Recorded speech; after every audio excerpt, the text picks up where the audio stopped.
Hello and welcome to NPS Now, your source for news and information about Norfolk Public Schools. I'm your host, Karen Tanner. Recently, we had the opportunity to sit down and have an exclusive interview with the Governor of Virginia, Terry McAuliffe, and State Superintendent, Dr. Stephen Staples, who will be featured in our second segment of the show. The governor was in town to announce his education legislation, which focuses on his initiatives on cradle to career education and bridging the nutritional divide.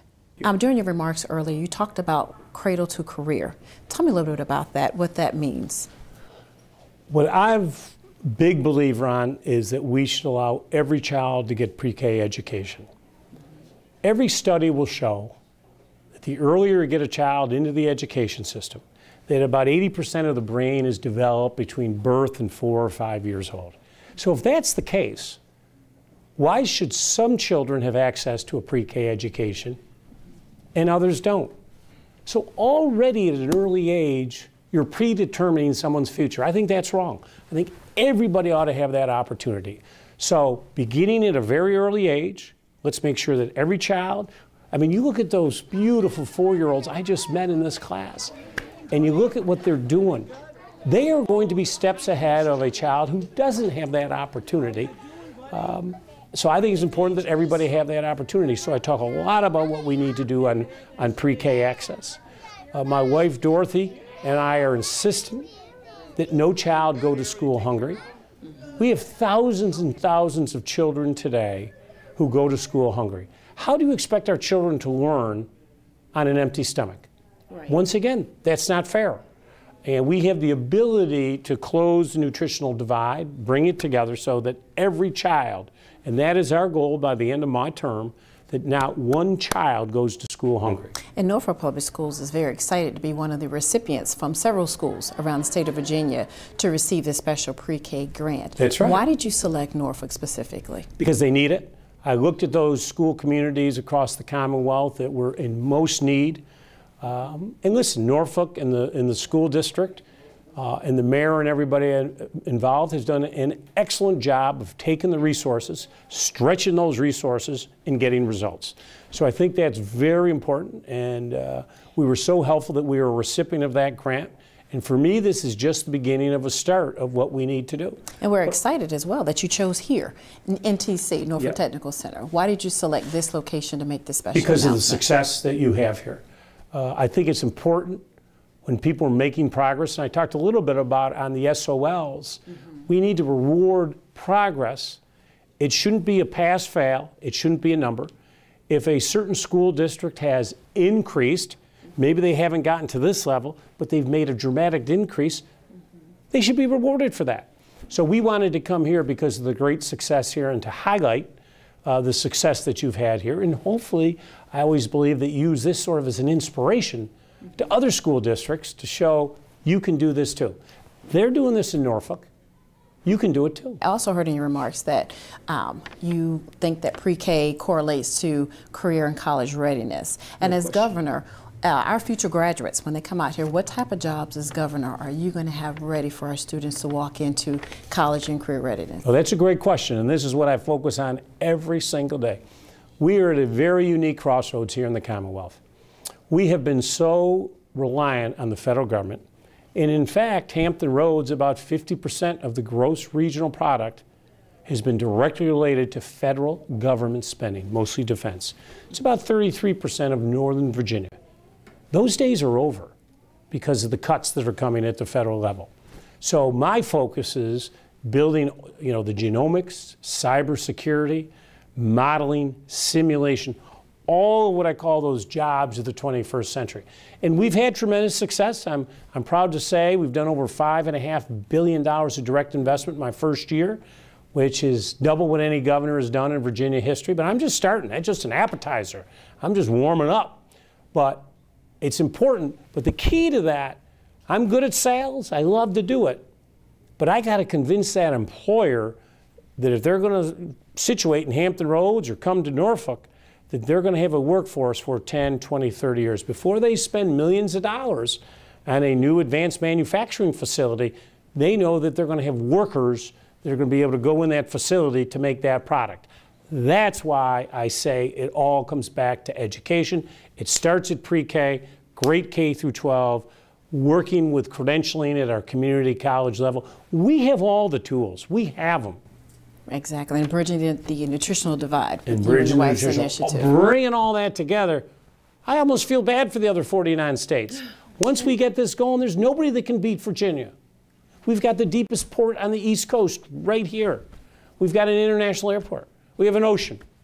We have mountains. We got low taxes, business-friendly regulations, and a great education system. Exactly. But we've got to do a better job. Hampton Roads has to do a better job of working regionally. It can't be Norfolk versus Chesapeake versus Newport. When you bring this region together with an educational system and all the military assets and everything you have, boy, the future's bright. And Norfolk is a great place to live and learn. It's the best. And we want to thank you for talking with us today and sharing your special announcement here in Norfolk Schools. Thank you very much. Honored to be with you. Thank you. Thank you. Coming up next, our exclusive interview with Virginia State Superintendent Dr. Stephen Staples.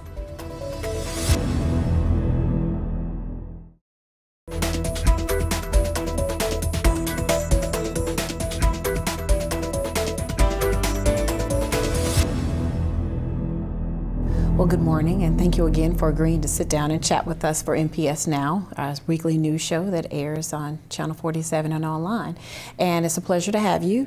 And also, I am excited, and I know a lot of Norfolk's excited to hear that Governor McAuliffe is offering this grant money for pre-K education from Norfolk Schools. So as state superintendent, what does that mean for him to allocate these funds for several of our preschools throughout the city and throughout the state of Virginia? We're very encouraged at the Department of Ed by the governor's emphasis on the importance of preschool education as a key to ultimate school success. I think the JLARC study, countless studies have indicated there's a correlation between students who are ready for kindergarten and students who are then successful in school. We also recognize that all localities can't fill the need. There are just more children than there are slots. And so this grant opportunity is something that we're excited about because we think it's going to be one piece of the puzzle in making sure that children who enter school in Norfolk as kindergartners are ready for school. So why do you think he specifically chose Norfolk as one of the recipients for this grant? I can't speak to the governor's reasoning. I can only echo words that he said elsewhere, and that is that he is committed to making sure that under his administration, every school, every child has a great opportunity to succeed, and that all schools meet accreditation benchmarks. So to do that, he's focusing extra resources on places that may have extra challenges. And I think he's identified Norfolk as a place that clearly has a population that may be underserved by preschool, and that simply balances the equation to give them the best opportunity to meet that accreditation benchmark later. And Norfolk Public Schools is working very hard in our pre-K schools to bring our children above and beyond what's happening around the state. And we are creating a great relationship with the State Board of Education. Can you talk about the relationship that we're growing between Norfolk Public Schools and the State Board of Education to get us to accreditation?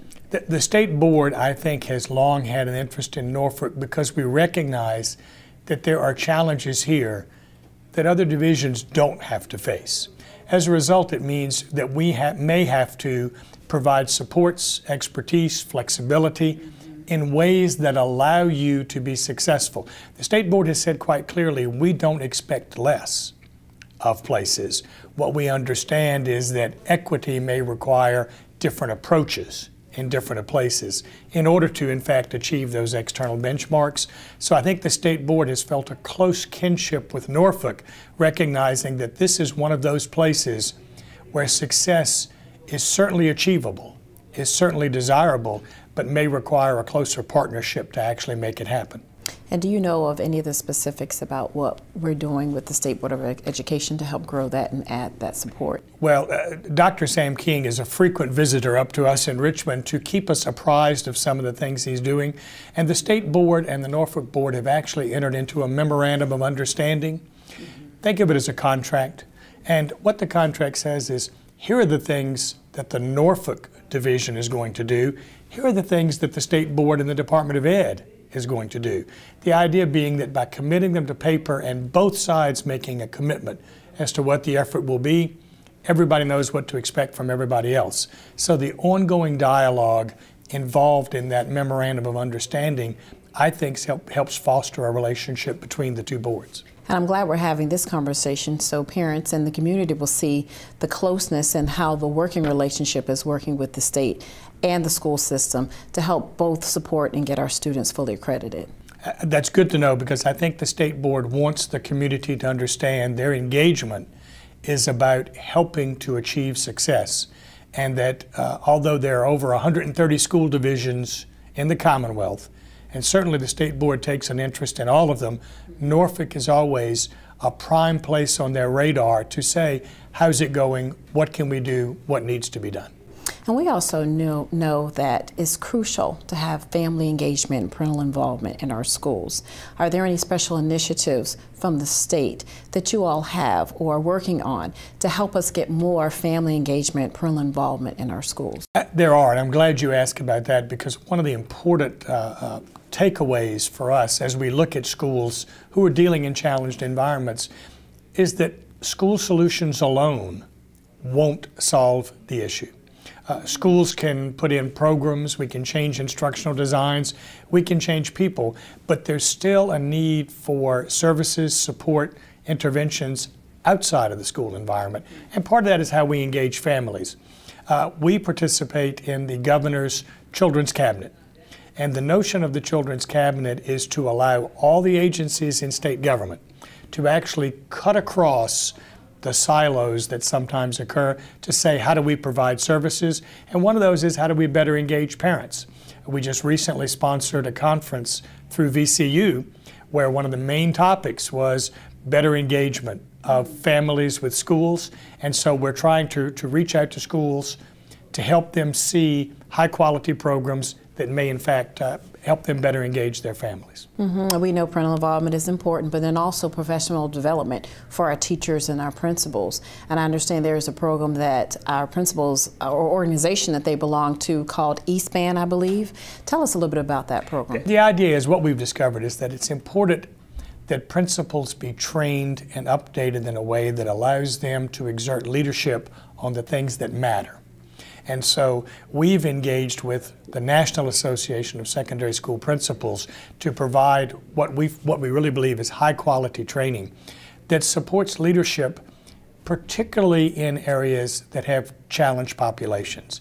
And I think that initiative allows principals from Norfolk to engage with principals in other localities, cross-pollinate ideas, but also recognize that there are some shared challenges and there may well be some best practice out there that they can adopt that's already in place in another Virginia school.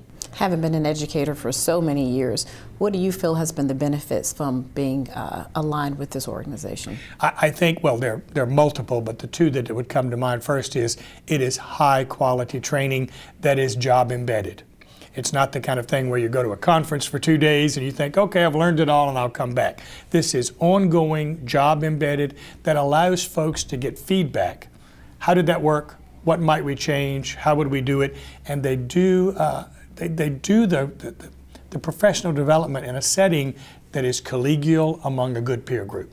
I think both of those things are important because we learn best when we have peers that are there to support us, to bounce ideas off of, to share concepts with, and we learn best when we have an opportunity to try out an idea and then come back and say, well, here's what went well, here's what didn't. Right. And again, we start off our conversation about Governor McAuliffe coming, and you mentioned something about the digital divide. Share a little bit more about that. The governor announced an initiative back in the fall called the Broadband Initiative. The notion is that there was a time when in this country electricity was considered a luxury, that you didn't need it for the basics of life. Certainly today, I don't think we'd make that argument. Electricity is a standard of life. I think the governor's initiative says we may be at a point in time with the information technology age when access to broadband has become a necessity of life. As we look to reform education, as we look at how we might change the way that schools, students, and families interact, access to broadband is going to be pretty important, because school may not well be a place, it may be a thing in the future, That means that we've got to look for those places where broadband access isn't readily available, where families don't have easy access to it. And the governor's initiative is saying, let's identify them and let's address them so that everybody in the Commonwealth has easy, affordable access to broadband.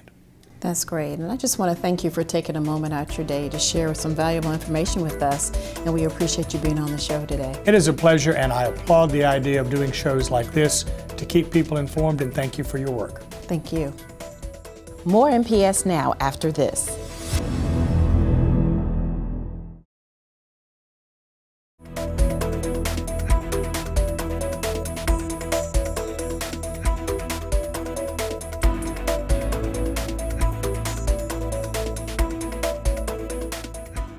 The idea is, what we've discovered is that it's important that principals be trained and updated in a way that allows them to exert leadership on the things that matter.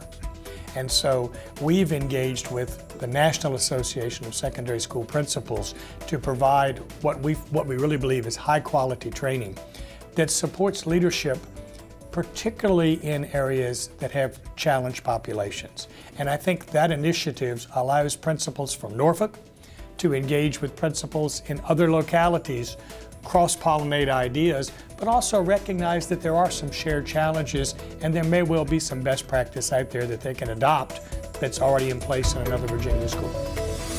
We were just listening to State Superintendent Dr. Stephen Staples, and now with me today is Dr. Sterling White, Principal of Richard Bullen Elementary School, and Maritsa Alger, Principal of Tanners Creek Elementary School. Welcome to NPS Now. Thank you. Thank you. He was referring to ESPAN, which is an organization that we have here in Norfolk. Ms. Alger, tell me a little bit about that organization. Sure.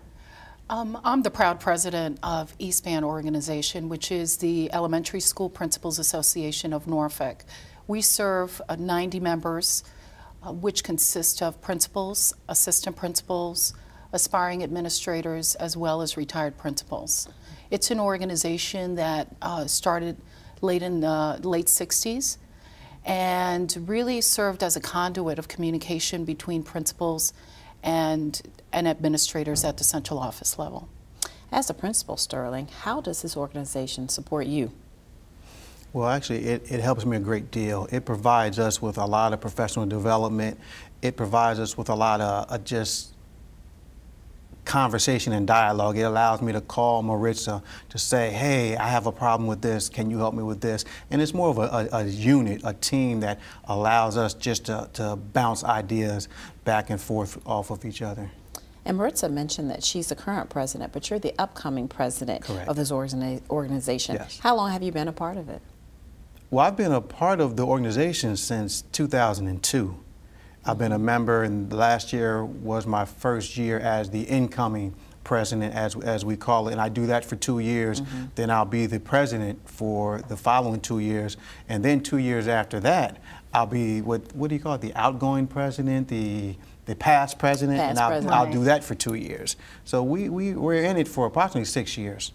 And so how does this organization, Sterling or Maritsa, you both can answer this, help you collaborate with other principals, the superintendent, and even other organizations? We engage in numerous activities during the course of the year. One of them that's really important to us is on a monthly basis we meet with Dr. King, our superintendent, and we bring questions to the table. So we come from a point of inquiry to discuss perhaps issues, concerns, things that we have at hand at the schoolhouse. And we also do different activities such as mentoring, professional development. Right now we are getting ready to organize for a state level conference that's happening right here in our backyard. So there's a conference scheduled April 16th at the Norfolk Marriott for state principals, but because it's in Norfolk, we're pretty much engaged in terms of assisting at that level. What else? Well, a question I have for you, Sterling, is what are the professional development opportunities you've experienced through ESPAN? Well, one of the things, and I think that's something big with us statewide and nationwide, is realistically learning how to analyze student data. You know, we always thought we knew how to analyze data, but when we get the training, we realize there are a lot of key components that we miss. But we also get training on hiring the right people. You know, you have to have the right people in place in order to have an effective school. So hiring the right people, data-driven analysis. What else do we do? We do support aspiring leaders, which is really critical. And like, for example, next month we will have mock interviews, which is really important. Principals as well as assistant principals get together and we do mock interviews with aspiring leaders. And it prepares them and it also allows them to really analyze through feedback in terms of how they did. What are some of the highlights of being a member of ESPAN in addition to the professional development? Does ESPAN participate like in legislative initiatives as well? Absolutely. We link at two levels.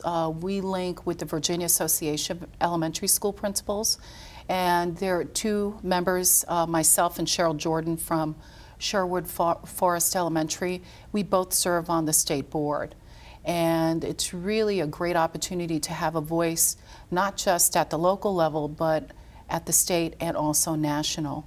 I also want to mention that one of our past principals who served at all three levels as president, Lillian Brinkley, and I think that that's something that's quite a celebration because she was once president of VA-ESP, and also president at the National Association back in the 90s.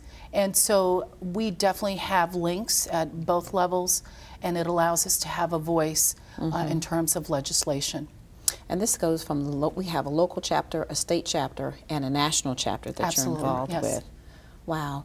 I know last year we had, or maybe year before last, I can't remember exactly, but a former principal who was recognized for her efforts in education. That's a big deal for us. We really look to celebrate the greatness that happens here in Norfolk. And it was such a proud moment for us because what we did was we, once the awards are posted, we look to see in terms of who is it that we can endorse that would be absolutely a good representative of who we are as principals. And that's when Lauren Campson, we went and submitted her name from the local to the state level, and realized that it got us pretty far.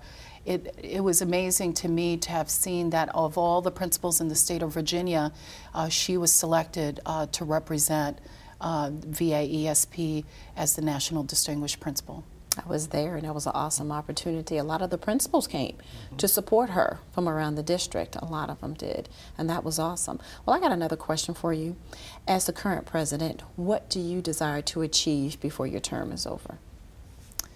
The most important, I guess the most important item that I would like to achieve is awareness in terms of the kinds of things that we do, and to have the ability to truly collaborate at all levels with all of our partners to do what's best for the children of Norfolk. And that's why we're in existence. It's about doing what's best for children and making sure that we're constantly there for each other, collaborating and being a voice, not only for the kids, but also for our team members. We feel that this organization has a lot to offer. We've got incredible people that are involved, and it's so wonderful to be able to pick up the phone and call somebody and say, hey, I've got a question, or I've got a situation here, can you help? And so that's what, that's really the most important part. All right, and for Sterling, for you're the upcoming president. What do you plan to achieve under your term? Well, actually, I have a tough situation at hand. I'm coming behind two great administrators, and they worked hard, they worked diligently in every aspect.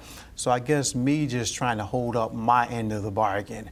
But one of the things that I really want to focus on is just making sure we keep the main thing the main thing. Right. Focus on student achievement, focusing on we as administrators getting what we need that's going to help our students ultimately be successful. Great, great. I'm glad you all came on the show to share ESPAN, and I'm so happy to have had the opportunity to talk to Dr. Staples about it and have you all come on the show. So thank you for joining us today. Thank you. Thank you. And we want to thank you for watching NPS Now. It airs weekly on WNPS, Channel 47, or you can view us online at www.npsk12.com. If you have any great story ideas or information you want to share with us, email us at npsnews@npsk12.com. Again, we want to thank you for watching NPS Now.